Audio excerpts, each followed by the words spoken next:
Hello everyone, welcome to my channel. Please subscribe and hit the bell icon. Young and Restless horror. The darkest kind of secret is about to be revealed. While many think of Paris as the city of love, it's also known as the city of lights, which makes it wildly appropriate that this French city is where Young and Restless will finally allow Ashley to face the darkness which has turned her entire world upside down. While the road ahead will be a difficult one to navigate, the haunted beauty will at least have both Tracy and Alan by her side as the truth at last emerges from the shadows of her tormented mind. Already viewers have been given hints as to what's going on.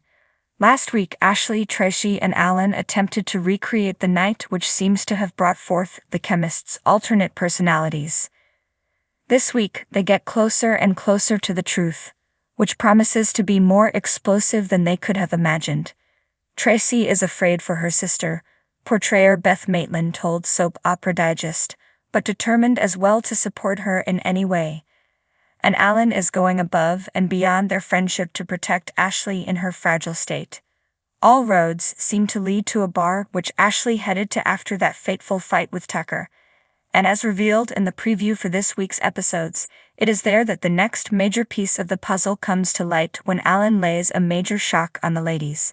Because while Ashley believes she spent that evening sharing a glass of wine with Alan, he believes she was actually with his brother. The one word Alan doesn't speak, but which echoes like the loudest of whispers: twin. Longtime viewers may recall that this isn't the first time Ashley's life has been turned upside down by a twin. Years ago, she was married to a handsome man named Blade Bladeson. Hey, we didn't name him. Blade had a very nasty twin named Rick who eventually, as evil twins will, kidnapped his brother, replacing him in Ashley's life and bed. Now it seems history may in some twisted way be repeating itself. But if Alan's brother is truly responsible for Ashley's personality splitting, what happened between them that triggered such a dramatic psychological reaction? Maitland says that while Tracy tries to prevent her beloved sister from rushing headlong into a potentially dangerous situation, Ashley will stop at nothing to uncover the truth. Shocking truths cannot be held back any longer, she previews. Facing down the darkest kind of secret is the only chance for Ashley to survive. Under the cover of a cold, moonless night in the small, unassuming town of Ashgrove, a chilling air of secrecy hung thick in the atmosphere. It was a town that wore its age in the creaks of wooden houses and the whispers of ancient trees. Everyone knew everyone, or so it seemed. But beneath the facade of peaceful normality, Ashgrove harbored a darkness that had festered for generations, a darkness that was on the brink of revelation. In the heart of the town stood an old, decrepit mansion, long abandoned and spoken of in hushed tones. The Maddox house, it was called, a once grand residence now reduced to a silhouette of decay against the night sky. The house had stood empty for years, its windows like hollow eyes watching over the town, guarding a secret so dark that its very mention could send shivers down the spine of even the bravest soul. It was a secret that young Elise Thompson was about to uncover. Elise was not like other teenagers in Ashgrove. She had an insatiable curiosity, a need to unravel mysteries, which often led her to places and truths that others preferred to avoid. She had heard the stories about the Maddox house, tales of madness, disappearances, and whispers in the dark. But what caught her attention the most were the rumors of a hidden room, a room that no one had ever found, said to contain the darkest kind of secret. One foggy evening, driven by a mixture of bravado and genuine intrigue, Elise decided to explore the mansion. Armed with a flashlight, a backpack of essentials, and a notebook for her findings, she set out towards the looming shadow of the Maddox house.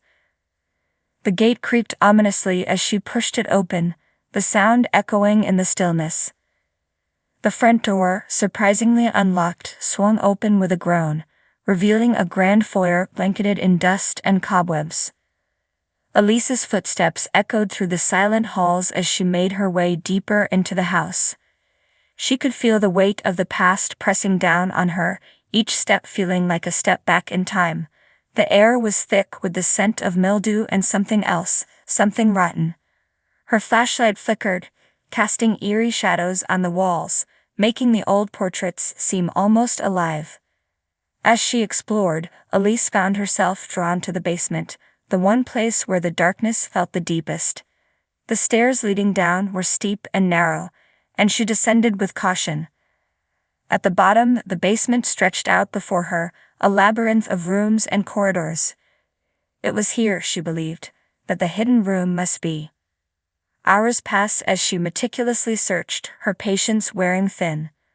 But just as she was about to give up, she noticed something odd about one of the walls. It was covered in a different kind of dust, as if it had been disturbed more recently. With trembling hands, Elise began to tap and prod, and to her astonishment, a section of the wall swung open, revealing a hidden passageway. The passageway led to a small, dimly lit room. In the center of the room stood a large, antique chest, bound with heavy chains. Elise's heart pounded in her chest as she approached the chest, her mind racing with possibilities. She found an old iron key hanging on the wall, and with it, she unlocked the chains. The lid creaked open, revealing its contents, a collection of dusty, leather-bound journals. As Elise opened the first journal, she realized that these were the writings of Samuel Maddox, the original owner of the mansion. Samuel had been a renowned physician in the 1800s, but his journals told a different story. They detailed his descent into madness, his experiments with forbidden rituals, and his obsession with unlocking the secrets of life and death.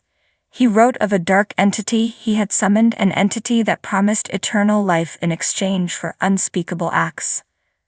Elise read in horror as the journals recounted how Samuel had sacrificed his own family, binding their souls to the mansion. The entity, it seemed, had tricked him, turning the mansion into a prison for the damned. Each subsequent owner of the house had been drawn into the same dark fate, their lives consumed by the entity's insatiable hunger.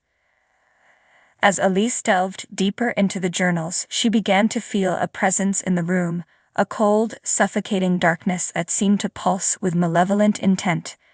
The shadows in the corners of the room grew darker, more defined, and the air grew colder. It was as if the house itself was coming alive, reacting to her intrusion. A whisper echoed through the room, soft at first, then growing louder, more insistent. Elise could not make out the words, but the tone was unmistakably sinister. Panic began to set in as she realized that she was not alone. She could feel eyes watching her, feel the weight of unseen hands pressing down on her shoulders. The flashlight flickered and died, plunging the room into darkness. In the pitch black, Elise fumbled for her matches, her hands shaking. As she struck a match, the brief flare of light revealed the outlines of ghostly figures, their eyes hollow and mournful, their mouths open in silent screams. The match went out, and she was plunged back into darkness, the whispering growing louder, more frenzied. Desperate, Elise grabbed the journals and ran, the ghostly figures following her, their whispers now a cacophony of agony and despair. She stumbled up the stairs, her breath coming in ragged gasps, the darkness pressing in around her. She could feel the entity's presence growing stronger, its hunger palpable. Bursting out of the front door, Elise ran into the night, the journals clutched to her chest. She didn't stop until she reached her home, slamming the door behind her and collapsing onto the floor. Journals, she realized, were the key to ending the curse. She had to find a way to break the cycle, to free the souls trapped within the mansion.